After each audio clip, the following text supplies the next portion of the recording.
كان ليا مشكله مع كابتن حسام بدري. كابتن حسام بدري ده جميل، بحبه جدا والله. زي ما بنشوفها كده ولا؟ لا لا لا، خارج الملعب والله راجل جميل. طب يعني انت عارف احنا شايفينها ازاي؟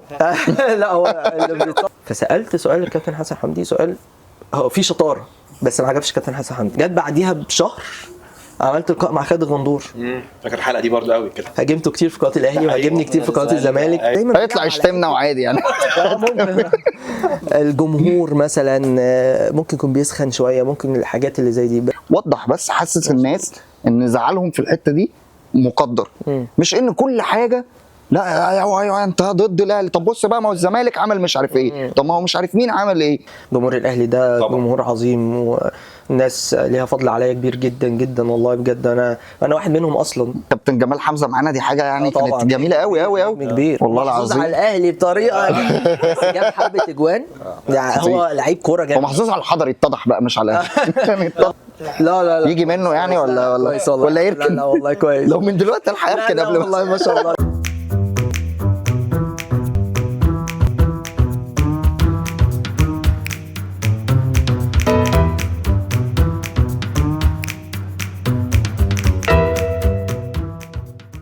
يمكن احنا قلنا معلومه قبل كده برضو في البرنامج عندنا على زين الدين بالعيد اللي هو بتاع اتحاد العاصمه ده، تقريبا الاهلي خلاص تقريبا خلصوا يعني. بس مش هيكتفوا بكده، اكيد في حد تاني ممكن محمد اسماعيل او مصطفى العش بتوع. تمام. اللي كنت عايز اسالك بقى، سيبك بقى من الجو ده كله بتاع، انت ككابتن امير احكي لنا بقى اول نجم عملت معاه حوار كان مين؟ بص خش بقى في الحاجات البيرسونال دي خلينا. بص هو انا اولا انا خريج اعلام اصلا. تمام 2010. تمام. وقعدت سنتين ما بشتغلش حاجه في الاعلام. حلو. كنت مع والدي ربنا يخليه لي يا رب في الشغل الخاص بتاعه يعني. وبعد كده جت الفرصه ان انا ادخل اتمرن في قناه الاهلي عن طريق استاذ جمال جبر مدير اداره الاعلام في النادي الاهلي. الراجل ده ليه فضل عليا بعد ربنا يعني في المجال ده. فدخلت طلبت منه، قلت له بعد اذنك يعني انا خريج اعلام وعايز كذا كذا كذا.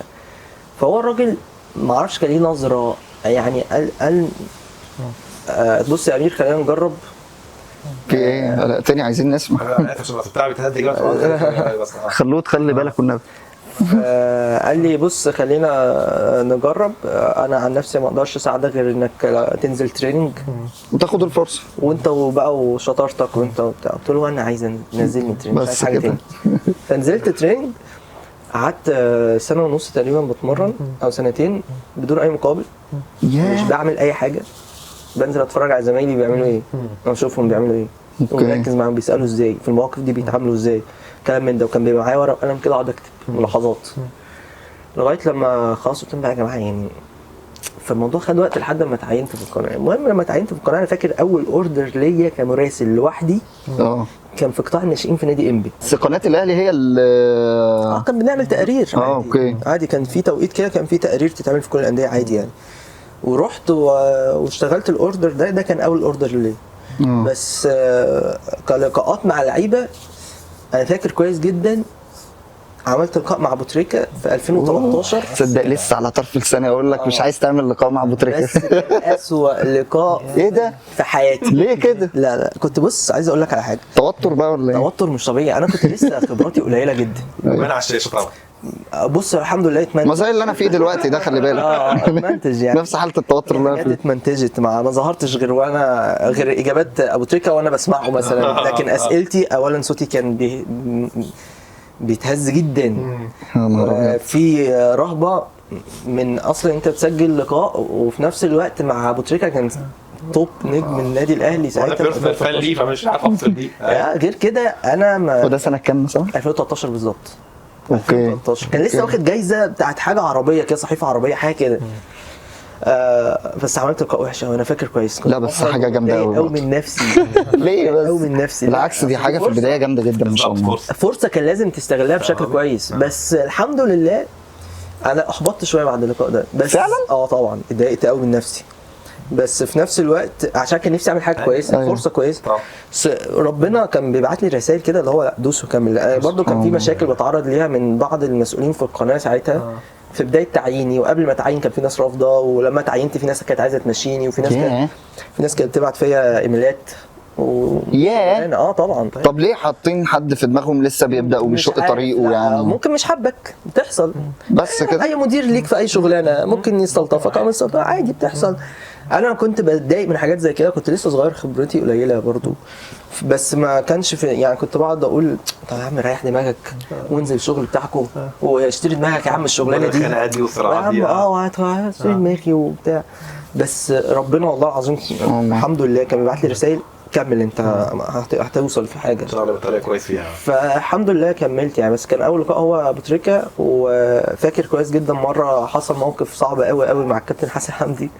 انت عارف كابتن حسن حمدي ما بيتكلمش، ما بيتكلمش. كنت لسه اقول لك موقف ازاي ما انا هقول لك يعني بجد كان في بلاستيك فيس كده ويعني. لا بص بقى، انت بتتكلم عن ابو تريكه ممكن يكون في رهبه بتاع، مع ان ابو تريكه يعني عادي بعد كده هو سوبر ستار، بس هو شخص محترم قوي متواضع فريندلي كده. بس كابتن حسن حمدي رهبه مختلفه تماما. انت بتتكلم في رئيس النادي الاهلي، بتتكلم في واحد اصلا ما بيتكلمش في التلفزيون، هيبه وليه طلة كده مش طبيعيه. فكان عنده اجتماع مع رئيس اللجنه الاولمبيه المصريه، كان ساعتها المستشار خالد زين. الاجتماع ده كان ليه علاقه بلائحه، ليه علاقه بحاجه مش متذكر، الكلام ده برده كان في 2013 تقريبا. فانا بقى كنت متحمس، كان لسه الاهلي واخد بطوله افريقيا 2013 مع كابتن محمد يوسف. فانا متحمس، كنت ساعتها بعد البطوله دي على طول عملت لقاءات مع عمال غرف الملابس في الاهلي، عم حارس وبتاع، عملتها حلوه قوي، انبسطت قوي من نفسي واتذاعت وكانت حلوه يعني. فقلت انا هدوس في اي حد بقى، اعمل لقاء مع اي حد فيه يا عم. فالكابتن حسن حمدي خارج من اوضه الاجتماعات بتاعه المجلس فوق ومعاه المستشار خالد زين.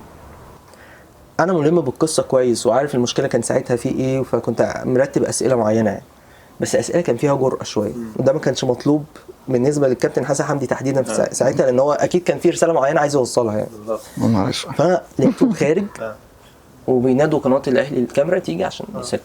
وقناتي يعني انا كحسن حمدي انا كان معايا احد الزملاء ساعتها مراسل، وهو اقدم مني وخبره عني وكلام من ده. قلت له بقول لك ايه، انا اللي هعمل اللقاء ده. ما بدا قلت له لا انا اللي هعمل. اخش بصدري بقى هي الجرأه جايبه اخرها بقى خلاص. كان معايا احد الزملاء ساعتها مراسل، وهو اقدم مني وخبره عني وكلام من ده. قلت له بقول لك ايه، انا اللي هعمل اللقاء ده. ما بدا قلت له لا انا اللي هعمل. مفيش فيه براحتك بقى خش. هي الجرأه جايبه اخرها. رحت داخل، الاثنين واقفين، المستشار خالد زين والكابتن حسن حمدي، الكاميرا دارت. فسالت سؤال الكابتن حسن حمدي، سؤال هو فيه شطاره بس ما عجبش الكابتن حسن حمدي. رحت رايح للمستشار خالد زين، بدل ما اقول المستشار خالد زين استاذ خالد زين كذا كذا كذا، راح هو احرجني، رد عليا قال لي ايه؟ قال لي مستشار يا حبيبي. فطبعا انا عارف اللي هو عايز الارض تشق وتبلعك. طبعا كانت مشكله كبيره بعد ما خلصنا اللقاء. المشكله بسبب المستشار خالد زين ان انا قلت استاذ، ومشكله ان السؤال ما عجبش الكابتن حسن حمدي. فالكابتن حسن حمدي كلم الناس في القناه قال لهم يا جماعه انتوا جايبين لي واحد خبره قليله ما ينفعش في المواقف اللي زي دي مش عارفين. فطبعا دي صعبت من موقفي شويه. طبعا كده مش لطيف. طبعا في حين ان دي لقطه على فكره بالعكس ده مبشره جدا. لا ازاي؟ اوكي ده مبشره باعلامي كبير جدا جاي على فكره.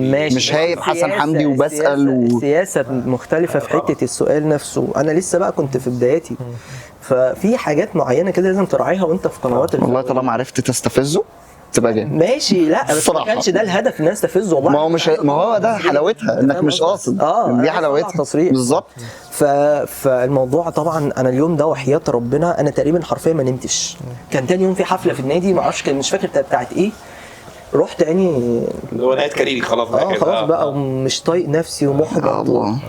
فدي من المواقف برضو اللي كانت صعبه ليا جدا يعني. وعدى الموضوع، عدى بقى مع الوقت، ابتديت تاخد اوردرات، ابتديت تكتسب الثقه في نفسك، ابتديت تسافر مع الفرقه ماتشات كتير، ابتديت تبقى المراسل رقم 1 في قناه الاهلي بعد ما كنت لسه بتتمرن. فدي بالنسبه لي كانت برضو مرحله مهمه جدا. دي فتره انا فاكرها يعني فتره مهمه قوي حتى كابتن، يعني قربتها كمان قوي من الجمهور يعني تشارك اللحظات دي مع اللعيبه في الاحتفالات مثلا في افريقيا او نهائي بطوله او حاجه زي كده. احنا كانت في 2017 تحديدا مع الكابتن حسام بدري. كان ليا مشكله مع الكابتن حسام بدري. كابتن حسام بدري ده جميل، بحبه جدا والله.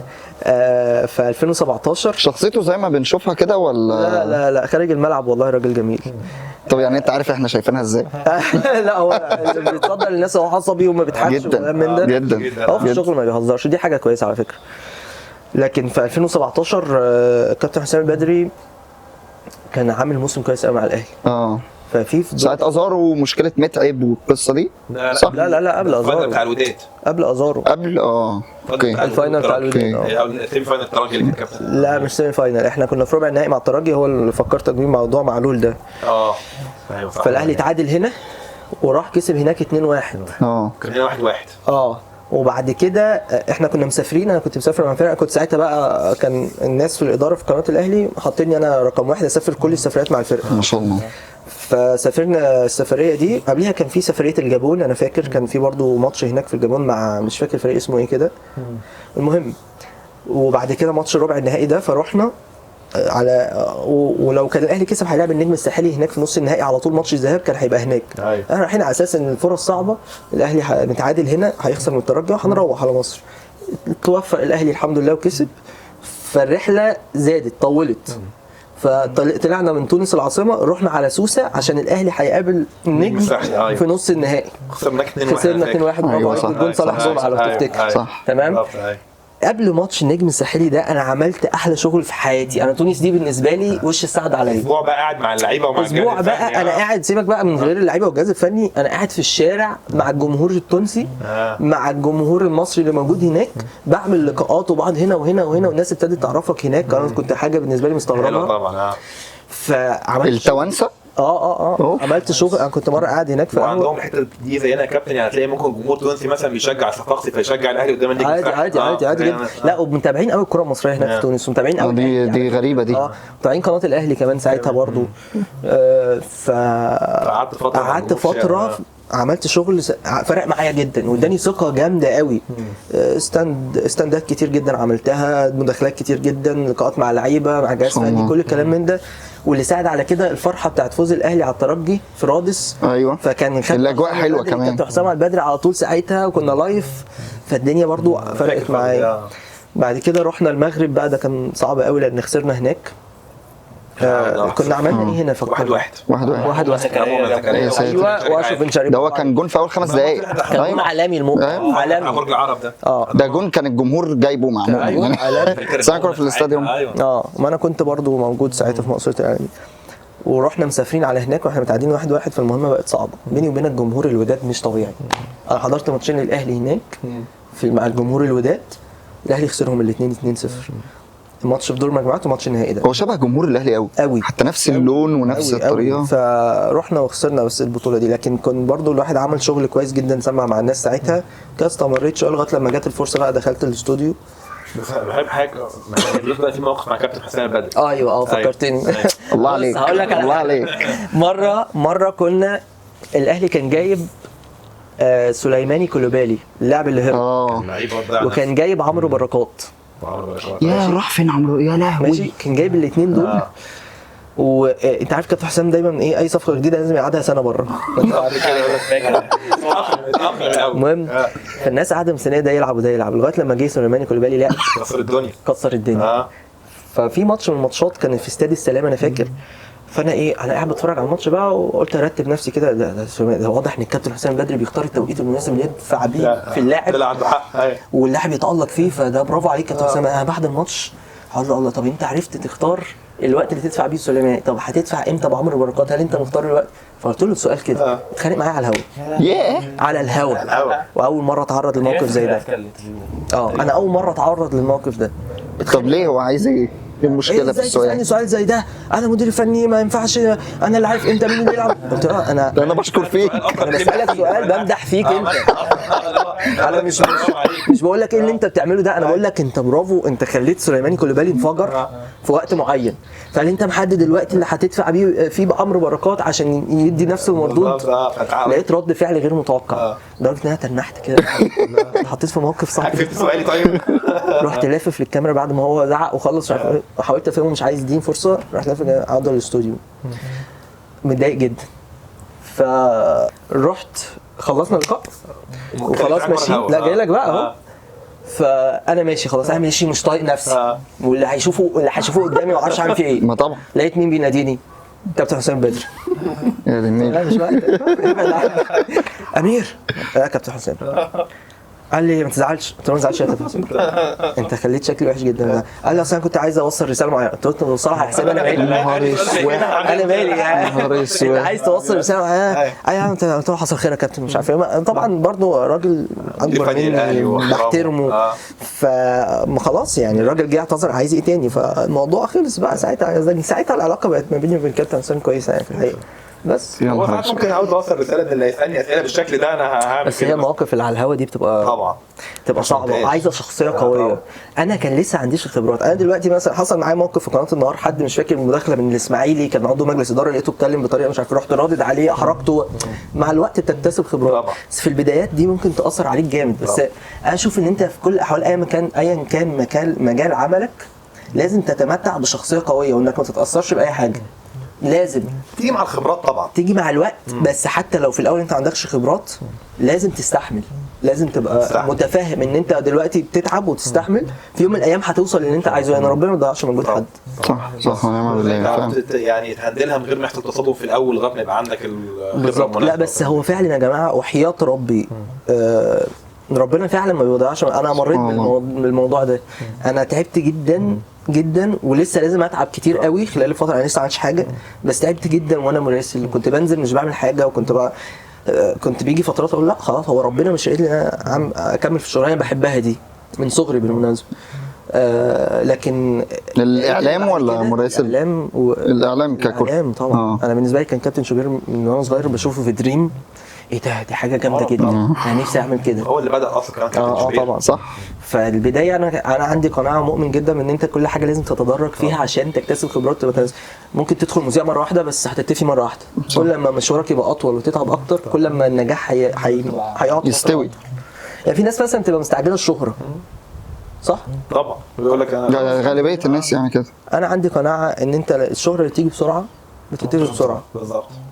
كل حاجه بتيجي بالتدريج. انت دلوقتي 10 هيعرفوك، بكره 20، بعده 100، بعده 1000، بعده كده، فاهم؟ وانت بتبقى محتاج الوقت ده في الاول عشان تتعلم من غير ما تبقى مشهور قوي. يعني طبعا دي كمان تفرق كتير جدا مع الوقت. تفرق قوي.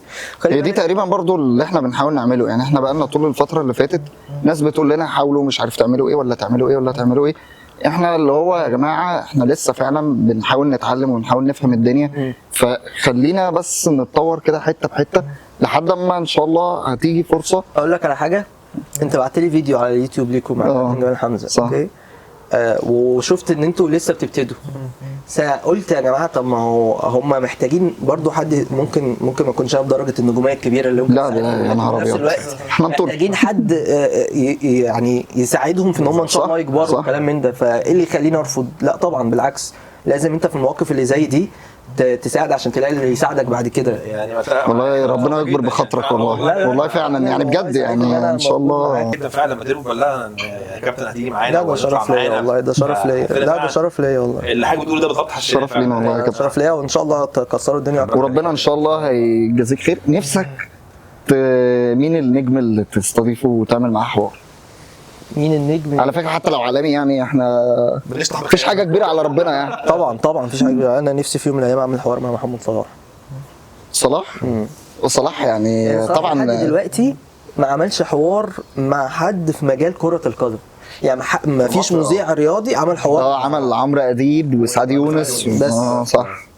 ما عشان كده انا استغربت، حسيت صلاح عمره ما بيفكر مع الاعلام المصري. مش عارف شويه. بس احنا فعلا يعني نفسي اعمل حوار مع صلاح، نفسي اعمل حوار مع كابتن محمود الخطيب، نفسي اعمل حوار مثلا مع ناس كتير من رموز الزمالك، نفسي اعمل حوار مع كابتن حسن شحاته. نفسي اعمل حوار على فكره مع شيكابالا عادي. نفسي اعمل حوار مع شيكابالا لان شيكابالا يعني في حاجات كتير ممكن تطلعها من الفكره. انا بحب الشيكابالا جدا. يعني انا بحب الشيكابالا جدا جدا طبعا. يعني بغض النظر يعني انا واحد من الناس مواقف وحشه مع جمهور الاهلي بالظبط. انا كنت لسه اقول لك انا واحد من الناس اللي كنت في المدرج كتير. وفي مرتين كنت بالصدفه في وش شيكابالا وهو رافع الجزمه يعني في المدرج ده والله العظيم. فيهم مره حتى ما اتشهرتش خالص وما اتقالتش من كتر ما هي يظهر الناس ما خدتش بالها، بس احنا شفناه. والجمهور برضو بيشتم وبيعمل ومش عارف ايه وكده. انا بالنسبه لي انا بشوف اللي هو لا، هو الصراحه حق ربنا انا كنت واحد من الجمهور وبشوف ان دي كانت بالنسبه لي انا بشكل شخصي لا ده حاجه انا شايفها غلط وبستغفر ربنا عليها، ان انا ابقى بفكر ان انا الراجل ده عايز اهاجمه وعايز اخرجه من تركيزه حبا في ان الاهلي يامن شره كلاعب. ده بس عايز اقول لك على حاجه، هو انت لو عايز تخرجه من تركيزه بس بطريقه كويسه دي حاجه كويسه، انت بتساعد فرقتك بطريقه كويسه مش بالشتيمه بقى وبالهجوم. وهو كمان يعني حتى يعني انا الحمد لله عمري ما شاركت في الحاجات الاوفر دي، بس حتى مؤخرا لا الموضوع بقى مبالغ فيه. هو برضه عمل وهو بس هو برضه غير مقبوله ما ينفعش خالص. لكن لا مش هدافع عنه مش هدافع عنه، بس انا كبني ادم بتكلم على مستوى المهني. انت بتسالني انت بالظبط. لا على المستوى المهني جدا طبعا. واحد زي شيكابالا انت حاسس ان عندك نقط كده تدوس عليها. في حاجات كتير جدا تقدر تطرحها منه، خصوصا مثلا يعني في الاول وفي الاخر انا اهلاوي، حكايه انه ليه ما كملش، هعرف اخرج حاجات كتير جدا منه. عايز اعرف صح. لا مش حكايه انه ما لعبش في الاهلي بس، العلاقه بينه وبين جمهور الاهلي ليه عامله كده؟ هي فيها جزء. انا بقول انا واحد انا ما اعرفش، ما اقدرش اتكلم باسم جمهور الاهلي. نقطه كان ممكن تحسن ساعه بورسعيد لان هو كان واخد موقف فعلا راح قناه الاهلي جدا جدا. الموضوع طلع تاني باظ تاني. لا انا بشوف ان هو ادار القصه كلها، مسيرته كلها مش بالذكاء المطلوب مع الجماهير. الحته دي يعني انا من متابعتنا في الكره في اوروبا على فكره في لعيبه بتطلع كتير عقلياتها رغم ان اوروبا بس عقلياتها سيئه وبشعه للاسف. بس الصراحه يعني واحد زي رونالدينو مثلا على فكره عقليه من أسوأ ما يمكن. بس يقول لك مثلا وهو في برشلونه وهو بياخد احسن لعيب في العالم وبيعمل، كان بارتوميو ده كان لسه ساعتها ويقول لك كان بينزل ويدور عليه ويجيبه ويقنعه ويقعد معاه وبتاع. عمل شويه ده في لعيبه اسوء يعني دي نيلسون مثلا. دي نيلسون يا نهار ابيض على دي نيلسون ده احرف الناس اللي احرف ايه ده، كان بيعدي من اي حاجه وما خدش شغل خالص. ممكن يعدي من صدرك كنت والله بجد فعلا صح. فهي الفكره ان لا يعني بيتمدلوا المفروض الاكبر والناضج كان يبقى فيه الدور ده اللي يمد للراجل ايده ويساعده. الصراحه انا دي من الحاجات اللي شفتها حصلت في الزمالك. شيكابالا تم استغلاله في حاجات كتير اسوأ استغلال للاسف في معارك اداريه وانتخابيه وكلام فارغ. وهو طبعا كتير في حق جمهور الاهلي، لكن الاساس بالنسبه لي كابتن صلاح، كابتن خطيب. نفسي طب الخطيب فعلا كابتن خطيب يعني تعرف يعني احس ان ممكن تعرف تسعى فيها فعلا وربنا ان شاء الله كابتن خطيب ما بيطلعش كتير برضه. هي سياسه الناس في الاهلي ما بيطلعش كتير يعني حتى لما جبت كابتن سيد عبد الحفيظ وهو شغال يعني كابتن سيد هو مش شغال دلوقتي طبيعي لكن هو شغال لسه كنت بقى. بس دي كانت لقطه ما شاء الله. ما تحكي لنا عن اللقطه دي. جامد قوي كانت كويسه جدا. انا ومحمود شوقي رئيس تحرير البرنامج بصراحه والنادي ساعدنا طبعا في الموضوع ده واتفقنا يعني وكده. والكابتن سيد كان متحمس بصراحه، فالحمد لله توفقنا. حتى عملنا لقاء كويس جدا جدا. الحلقه دي كانت بعد اسبوع من انتقالي من قناه الاهلي للنهار. ايوه كان لسه في حاجه. انا خلصت انا برنامج الترند في قناه الاهلي كنت بطلع سبت وحد واثنين. اخر حلقه ليا كانت يوم الاثنين واول حلقه ليا في النهار كانت يوم الجمعه اللي بعديه على طول. انت فاهم؟ انا ما كملتش اسبوع يعني انت اصلا لسه ما عملتش الفصله دي، مش عارف لسه مش مستوعب القصه او مش عارف تفصل. صعب جدا. المتطلبات هنا جدا حلقه كبيره قوي كمان. لا ده ابتديت كان ليله ماتش اهلي وزمالك بتاع 3-0 بتاع كهربا اللي جاب فيه جون لاول مره. ايوه صح. وبعدين بقى انت دخلت الحياد فجاه واخد بالك. ويوم الاربع استضفت كابتن سيد. فانا بقول لك انا بقول لك انا لو كابتن سيد مثلا يجي لي دلوقتي كمضيف كنت هعمل حوار احسن من كده بكتير. الناس شايفه الحوار كان كويس جدا. انا استغربت اعمل حوار احسن من كده بكتير. يعني كنت لسه انت ما لحقتش تعدلها صح. لا ما لحقتش اخد يعني ما لحقتش ان انا ايه بعد كده تستوي في قناه النهار. مش هستوي كاسلوب حوار. ايوه برافو عليك. لسه ما كان ممكن احرج كابتن سيد في مش احرجه يعني اطلع منه اجابات اقوى. صح. ازنقه مهنيا في الاسئله. فالتوقيت ممكن، بس الحمد لله برضو الحلقه سمعت جامد قوي. الحلقه خطيره. وكابتن سيد لما بيتزنق بيبقى الموضوع مش حلو في لا ما هو موضوع مش حلو دي ترجع برضو ليك انت كمذيع ازاي تقدر تتحكم في حاجه زي كده. دي انت وشطارتك. صح. انا بشوف ان في كل الاحوال المذيع اقوى من الضيف في كل الاحوال. الضيف مهم بس المذيع هو اللي بيدير. فلازم انت تكون اقوى، انت تكون شخصيتك اقوى من الضيف اللي معاك. انا شايف دي بالنسبه لي دي حاجه مهمه.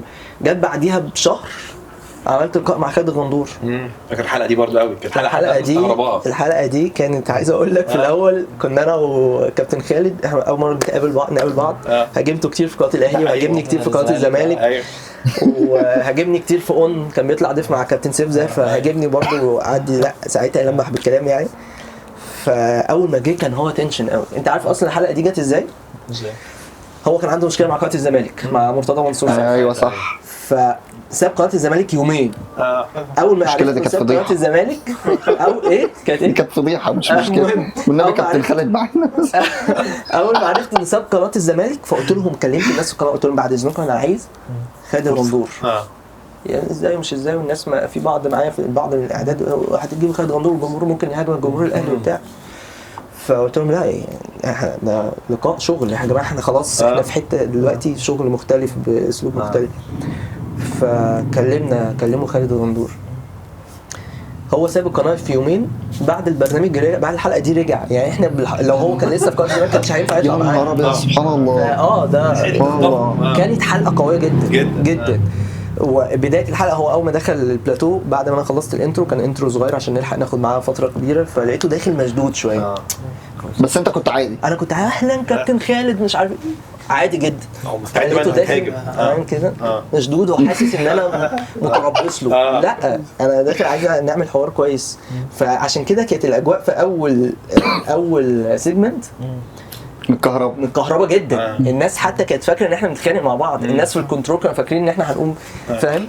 هو كان مشدود او ملقط قطع طول جت في الفاصل قلت له مالك كده انت مشدود ليه؟ على فكره انا بحترمك مفيش مشكله خالص. قال لا اصله مش قلت له انا بسالك عادي انت عايز تجاوب مش عايز تجاوب انا حق ان انا اسال. فاهدى مش عارف جانا بعد الفصل لطفت الاجواء شويه بعد كده برضه سالت كل الاسئله اللي انا كنت عايزها بس الطريقه بقى كانت او الاسلوب كان هادي شويه بس. فدي من الحوارات اللي كانت مهمه بصراحه. والصراحه انا واحد من الناس يعني انا في موقفين كنت يعني اللي هو انا عاده ما بتفرجش على التلفزيون انا بفتح من الموبايل. فاللي هو بقى بكتب الاسم فبكتب امير هشام كده وداخل اللي هو ايه عايزك فعلا. ساعات بيبقى الواحد جوه الاحساس ده عايزك كانك تتخانق له. ايوه عارف الحته دي هي مش صح دايما بس في اوقات انا في الاثنين دول مع كابتن خالد في الحلقه دي لان هي اوريدي متبروزه تحس ان الاثنين دول فايه اللي هيحصل. صح. اللقطه الثانيه بتاعت ميدو ودي بقى الصراحه انا ميدو طبعا في نقط ايجابيه كتير جدا الناس كلها بتتكلم عنها بس هو ميدو بالنسبه لنا هو لازم يا جماعه يبقى في حد مش هينفع يعني انا ما عنديش مانع ان ميدو يقول اللي يقوله هو راجل نجم اسم مرعب فيقول اللي يقوله بس ما ينفعش يبقى ما بيتردش. في حاجات يعني قول لا بس لازم يبقى في حد بيرد يعني. وعلى فكره مش من زاويه النادي الاهلي بس والله حتى كمان من الزمالك في حاجات بيقولها لا لازم يبقى في حد من الزمالك بيرد يا جماعه بيقول حاجات. عايز اقول لك على حاجه موضوع ميدو ده انا ميدو زمان عشان اكون برضو واضح يا جماعه انا واحد صريح جدا مع نفسي ومع الناس يعني. انا زمان وانا صغير كنت بتفرج على ميدو ده بالتحديد وهو في توتنهام. يا نهار ابيض كلنا. بص انا كنت بقعد استنى ماتشات ميدو. طبعا انا عارف ان هو زملكاوي انا اهلاوي كنت يعني فاهم انا اهلاوي بس ميدو كان مشرفنا في اوروبا كان بالنسبه لنا حاجه كبيره قوي. وميدو كان يملى العين يعني طريقته بشكله بستايله يملى العين كده يطمعك فعلا ومهاجم جامد قوي. فانا كنت بقعد استنى وكنت بفرح مع كل جون ميدو بيجيبه كنت بفرح جدا بتنطط يعني. فكنت راسم في دماغي صوره معينه لميدو بس للاسف شديد هو مش عارف ليه يعني ممكن بقى دي سياسته او اسلوبه غير الانطباع ده بشكل او باخر يعني. مش عايز لو سمع الكلام ده يزعل او حاجه بس انا بقول تاني ميدو ما بيزعلش يعني بيلعب هو دايما هيطلع يشتمنا وعادي يعني. الجمهور مثلا ممكن يكون بيسخن شويه ممكن الحاجات اللي زي دي بس الموقف اللي حصل معايا انت واحد طالع بتتريق عليا بشكل من غير ما تجيب اسمي بتاع بس باين ان انت قصدك على لما قلت على موضوع فتوح خبر مش حتى قلت حاجه مباشره عليه. هو ياما قال اخبار كتير ليه علاقه بان احنا شفناه مع رامز جلال في موضوع امام عاشور فلان رايح الزمالك وفلان رايح الاهلي. أيوة. في الاخر مثلا وكان عقودهم لسه مستمر واخد بالك. ميدو نفسه اتفاوض مع انديه في اوروبا وهو عقده مثلا مستمر مع اياكس مستمر مع عادي. يا نهار اسود اوكي ده طبيعي فكون ان انت فاهم كده وعارف كده كويس وتطلع عشان بس خاطر ترضي الجمهور او فئه معينه من الجمهور تهاجمني انا وبتاع، فانا لا، هو كان ممكن متخيل ان انا هسكت مش هرد. لا انا بيني وبينك بص، انا خجول جدا بره الكاميرا وحياة ربنا يعني، لكن قدام الكاميرا سبحان الله العكس شويه، او بعد ما الواحد تمرس يعني قدام الكاميرا ما بقاش حاسس لا اصل طالما بتتكلم وفي الحق بتتكلم عليا خلاص، لا انا هرد عليك بقى، او بالشكل اللي ينفع يترد بيه عليك، وعادي مفيش حاجه يعني، مش اللي هو بقينا اعداء يعني. مش هتقدر تمسك عليا غلطه يعني بتوفيق من عند ربنا. لباقه بقى، مش هتقدر لباقه بقى ملعبك. مش هتقدر تمسك عليا ما شاء الله يعني، فاهم؟ وارد اغلط يعني طبعا، بس يعني ايه، هي الشطاره ان انت تحاول تقدر توصل اللي انت عايزه من غير ما تمسك عليه غلط. صح. فاكر الرد كويس قوي. الرد كان قوي جدا، الرد كان قوي جدا لغايه دلوقتي. الناس بتستشهد مسمع معايا. صح بتستشهد بيه في بعض المواقف مع ميدو، لكن في كل الاحوال برضو ده ميدو نجم كبير في تاريخ الكوره، ما فيش اي تقليل منه، بس هو كل الفكره لا لازم يكون في صوت قوي بيقول يا جماعه وجهه النظر الناحيه الثانيه، علشان هي الحاجه لما بتتساب كده ساعات يتقال لك طب ما يمكن ده الصح. بالظبط مثلا للاسف ما هو ده اللي بيحصل. ما هو انا ده اللي انا بعاني منه شويه دلوقتي. انا دلوقتي ممكن يكون البعض من جمهور الاهلي بيهاجمني وانا يعني بزعل جدا لان انا معقوله يعني دي ساعات في البعض يعني انا دي الصراحه جمهور اهلي مين يعني ليه؟ طيب بص هقول انت لك، عمرك ما اذيت الاهلي في حاجه مثلا بالكلام، والباك جراوند معروف 100% بالظبط مثلا، لكن في نفس الوقت انا بعذر لان الجمهور دايما بيبقى غيور على فرقته، وفي نفس الوقت انا بعمل شغلي وبعمل اللي انا لازم اعمله واللي يرضي ضميري، وانا بشوف ان انا امين على مكان لازم اكون قد الامانه دي. صح، واكل عيش واجر وكل حاجه. بغض النظر كمان انا في قناه عامه ما ينفعش انا اكون طالع بشكل موجه لصالح نادي عن نادي اخر. للاسف الناس شايفه ان هو ده الصح، انك تبقى موجه، لان شافوا امثله كتير بقت كده افتكروا من خلالها ان هو ده الصح. لا ده مش الصح. لو انت في مكانك في القناه دي يبقى لازم تخدم مصالح الاهلي، مش عشان انت اهلاوي، عشان انت زملكاوي، ما تدافعش عن الاهلي ليه وبتاع. عشان انت زملكاوي لازم تدافع عن الزمالك، لازم تدافع عن الزمالك حتى لو انت في قناه عامه. لو انت اهلاوي لازم تدافع عن الاهلي حتى لو انت في قناه عامه. لا الكلام ده في القنوات الفئويه بالظبط. في قناه الزمالك تدافع عن الزمالك طبعا، نتكلم بمنطق. انا كنت على قد ما اقدر او ازعم يعني ان انا كنت بتكلم بمنطقيه جدا وانا في قناه الاهلي، وكنت مثلا الحاجات ممكن ما كنتش مقتنع بيها ما كنتش بتطرق لها، لان في سياسه في الاول في الاخر في النادي لازم احترمها. ما هي مش قناتي، مش ملكي يعني. عمري ما طلعت في قناه الاهلي اقول حاجه مش مقتنع بيها، عمري. على فكره ما فيش مؤسسه من غير سلبيات طبعا، بس الشطاره انك ازاي تقدر تعالج السلبيات دي. بالمناسبه من اول يوم لينا في البرنامج احنا بنتكلم دايما على اننا احنا لما بنيجي نقول اي سلبيه بيبقى للصالح العام.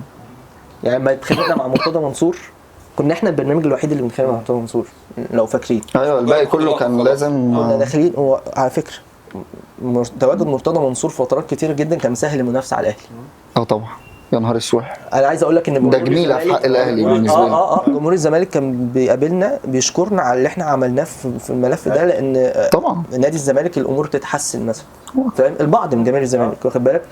والله بيتهيألي الغالبيه يعني بيتهيألي الغالبيه. الناس افتكر بقى يعني جمهور الزمالك افتكر برضو ان ساعتها احنا جايين، لا ده كان لصالح نادي الزمالك ان احنا الراجل بيعمل تصرفات غريبه فكنا بننتقده. في ناس ما كانتش عندها الجرأه ان هي تنتقد بشكل او باخر، بس دي الشغل، دي الشغل. في الاول وفي الاخر بص، انا عندي قناعه ان زي ما انت بتقبل وبتفرح قوي الناس بتشيد بيك، لازم تتقبل جدا لما حد ينتقدك. والله يعني انا بالنسبه لي مثلا على حبي للنادي الاهلي ده كله، وواحد مثلا من الاسامي اللي طول عمرها الواحد ممكن يفتح التلفزيون مخصوص عشان يشوفه، اللي هو المهندس عادل القيعي.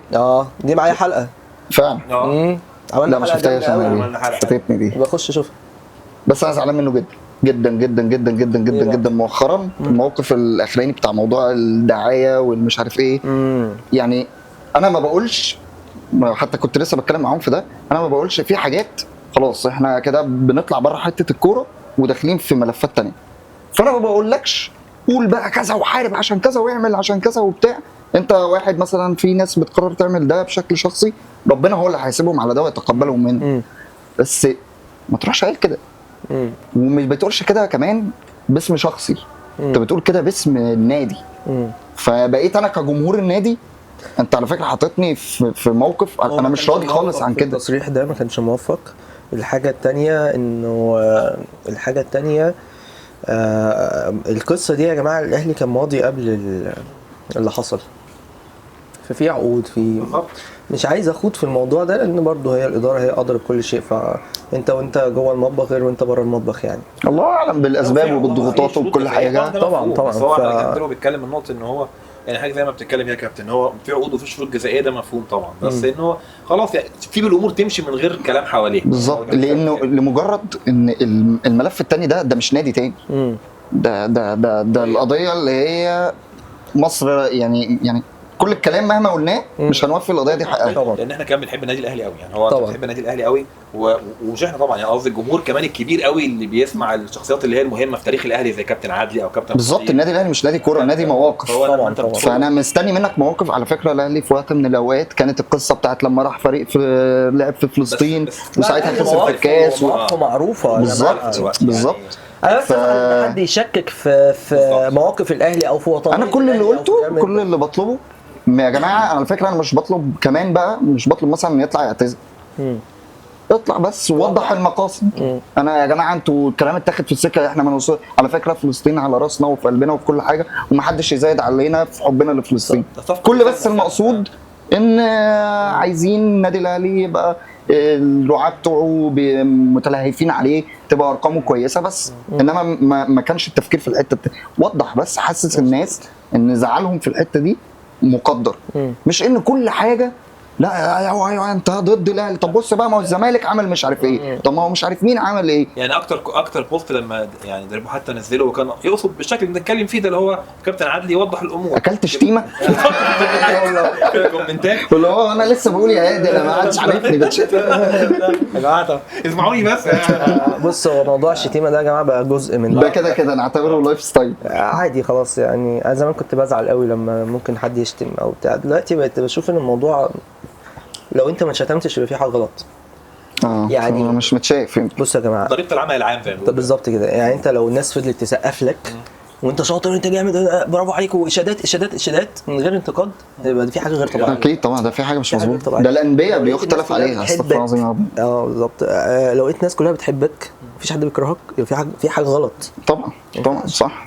ناس كل الناس مقتنعه بيك ومحدش مش مقتنع بيك، برضه في حاجه غلط. والجمهور متقلب ده طبعا يعني. حتى بنتكلم عالميا، انا عمري ابدا ما انسى اللقطات بتاع الجمهور ريال مدريد لما كان بيرفع ساعتها مناديل رونالدو. بعد رونالدو يا جماعه ده عمل لكم وعشان كان ماتش يا جماعه عادي، ده رونالدو ده عمل كتير. صعب. الجمهور ده طبعا هو متقلب، لكن طبعا الجمهور ده برضه ليه فضل علينا طبعا. يعني جمهور الاهلي ده طبعا جمهور عظيم، والناس ليها فضل عليا كبير جدا جدا والله بجد.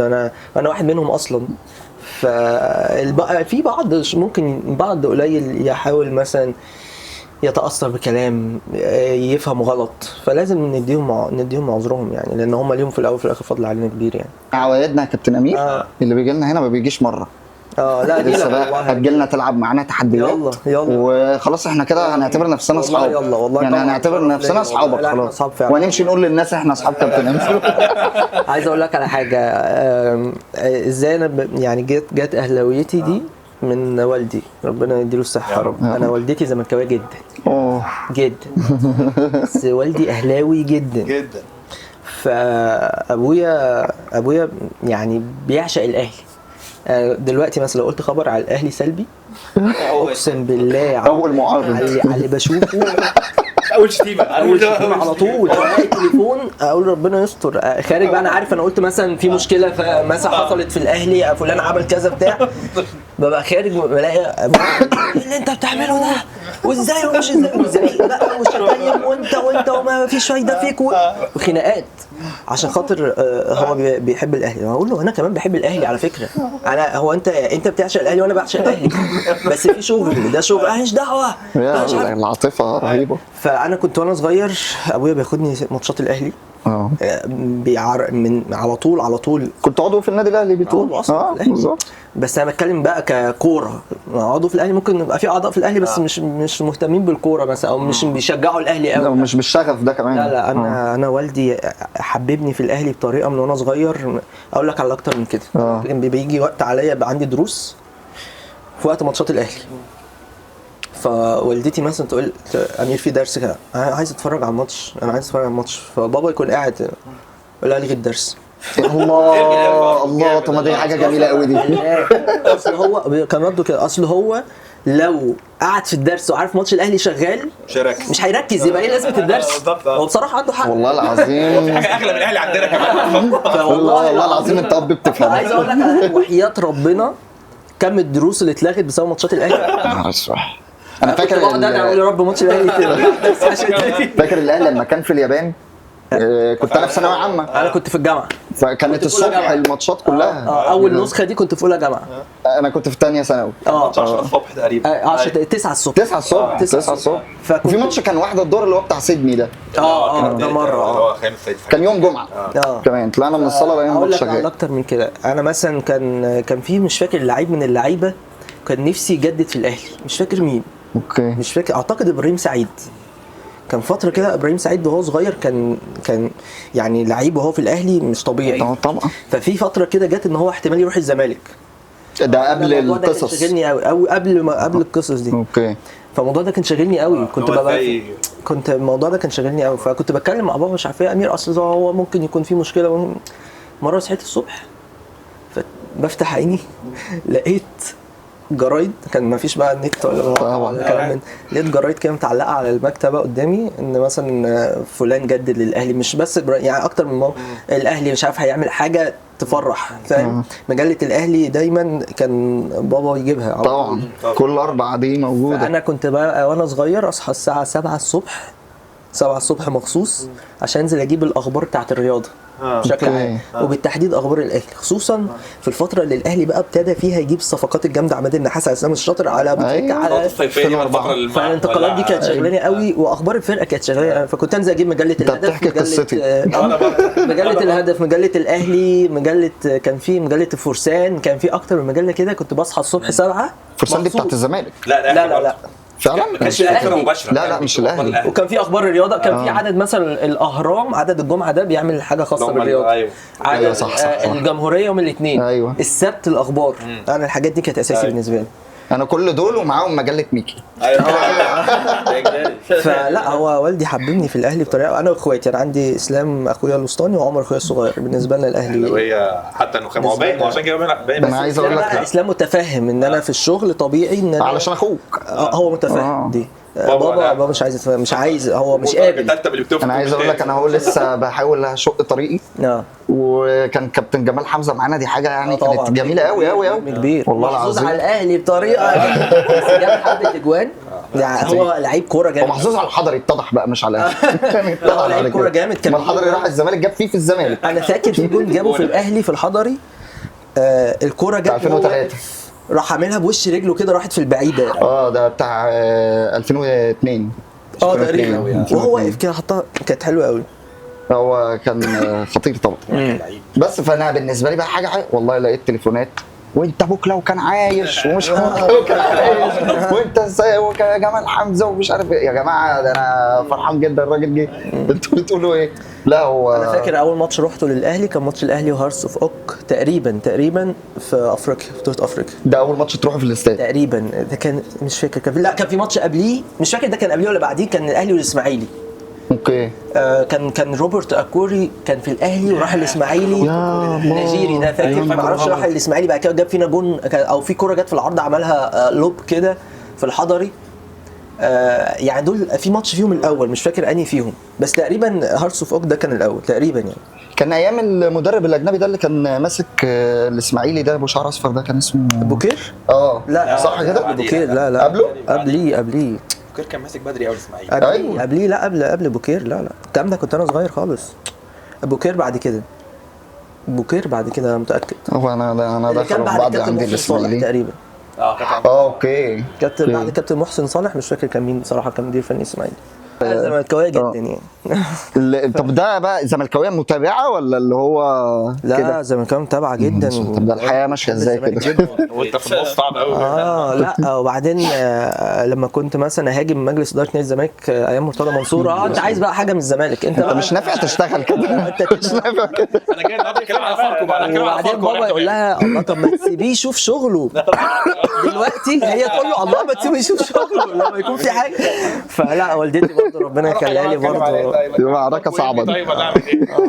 فهي زملكاويه جدا برضه يعني، ففي حاجات يخليهم مناوشات يا كده. ربنا يخليك يا رب، ربنا يكرمك. احنا اتفقنا مش اخر مره لا ان شاء الله، عشان لسه بقى هنتكلم على كابتن وائل الاباني وشريف عبد الفضيل واللي بيجرى ده واللي بيحصل ده ما لحقناش نتكلم فيه. لا ان شاء الله. بس مش عايزين نعطلك طبعا عن الهوا. ان شاء الله سلم لنا بس عليهم، يوصل باذن الله يوصل. وان شاء الله اكيد باذن الله تبقى معانا في حلقات ان شاء تانية الله. جايه والله باذن الله. انبسطت جدا والله ان انا كنت موجود معاكم. والله يا كابتن انا الكلام رايح مني، مش عارف اشكرك اقول لك ايه والله العظيم. انا احب اعرف الناس المحترمه اللي ربنا زيكم يخليك يا كابتن فأنا والله. مبسوط والله ان ربنا انا كنت موجود معاكم والله بجد. ان شاء الله موفقين. والله يا جماعه يعني احنا نتمنى تكون الحلقه اكيد ان شاء الله اكيد عجبتكم. ان شاء الله. واخر حاجه هسالها لكابتن امير قبل ما ايه رايك في الراجل اللي عامل نفسه مذيع ده اللي قاعد قدامي؟ لا يجي منه يعني كويس والله. ولا يركن؟ لا والله كويس. لو من دلوقتي الحياه لا قبل ما والله ما شاء الله. لا كويس الحوار. بص كل لما تبقى انت الحوار رايح في طريق المناقشه، مش اللي هو سؤال وجواب سؤال وجواب، كل ما يبقى ابسط واسهل واحسن وانت توصل للناس اكتر يعني. بالظبط اللي هو الدنيا كده في كلكم بصراحه شاطرين يعني. وانت مسهل علينا الصراحه الحكايه، مش محسسنا باي مسافه او اي حاجه. كده قعدة صحاب فعلا. طبعا خلاص هي قعدة صحاب بقى. طبعا خلاص. حتى اتشرفت بيكم والله، اتشرفت بيكم والله. حبيبي يا كابتن، متشكرين جدا جدا جدا. طبعا بشكركم جدا جدا جدا، وبشكر احمد رجائي وعمر وائل وخلود تعبنا معانا جدا من ورا الكاميرا. واخر حاجه طبعا زي ما اتعودنا في كل حلقه، اخر حاجه بس بنفكر بعضينا بضروره واهميه الدعاء لاخواتنا في غزه، ان شاء الله ربنا يا رب يكون في عونهم وينصرهم يا رب باذن الله. ونشوفكم ان شاء الله على خير في حلقات جديده من درب الكوره. السلام عليكم. والله ما عارف اقول لك والله انا اللي بشكرك يعني يا حبيبي يا كابتن والله. بشكركم والله.